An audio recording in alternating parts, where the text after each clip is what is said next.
Ima jedna druga meduza koja se lako prepozna jer uglavnom je smeđa. Klobuk je napravljeno ovako na svite kao kod lubenice ili dinje, ne? Mm-hmm. Klobuk je smeđi, a na rubu još tamnije smeđi se vidi. Zna imati jako duge lovke i još neke bijele niti vezane za klobuk. Ona međutim je jako opasna. Ona je čak i opasnija od one, ako se sjetite, one pelage, one male, isto smeđaste, koje nam dolazi svako toliko iz Mediterana, je prije nekoliko godina. To se treba čuvati. Ako se budu pečeni, treba odmah staviti neki preparat koji se može dobiti u apoteci najbolje, prave stvari, ne?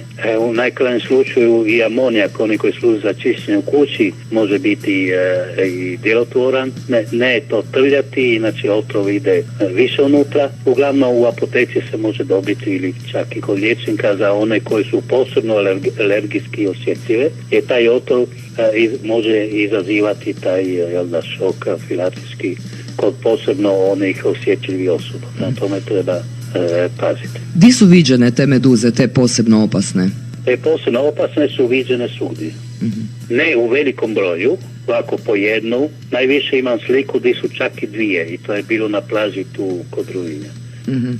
Ali jednog vidjeli smo i u otvorenom moru, po jednu, ali znate, jedna je dovoljno, treba se paziti, jer je problem to postoji mogućnost da one budu još i dalje se razmnožavale i rasle, jer za razliku od druge meduze, one se razmnožavaju u samoj vodi.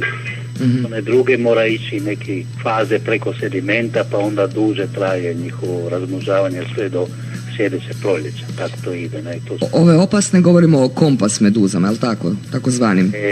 Da, upravo se tako zovu, kompas meduza. Mm-hmm. Dobro, vi pratite stanje na terenu, jel da, što se tiče... Stalno pratimo, imamo mrežu u cijelom Jadranu, govorimo od Dubrovnika, Italija, Slovenija, koji stalno nam šalju informacije, stalno nam šalju ribari, stalno nam šalju prijatelji i slike razne i fizički osoba nam šalju, tako da to pratimo. Mi jasno idemo redovno van na cijelom sjevernom Jadranu i Riječkom zaljevu. Naprimjer, u Riječkom zaljevu i nema, ne?